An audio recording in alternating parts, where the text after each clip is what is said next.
Hey, it's Alfonso Esposito, your neighborhood lender. Today I want to talk about a hot topic. Financing for either a single family or a condominium, and there's many differences. In regards to condo, we're taking a look at many different options, and the biggest thing is that we approve you as the borrower, and then we approve the association. There's three hot topics that we got to make sure we understand when buying or making an offer. Number one, are there any open lawsuits or litigations that would affect the integrity of our loan? Number two, insurance. Does it have enough insurance to cover any issues within the association or recost estimators?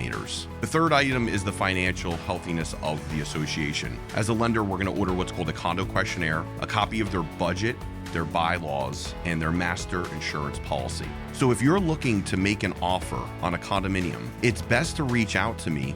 We'll do a little bit of homework up front, call the association, find out if they're having any of these issues, because it could determine if you can get financing or not. Working with the right lender is very crucial in today's market to ensure a smooth, fluent, and flawless process. Reach out to me at 908-531-8134 to get more information.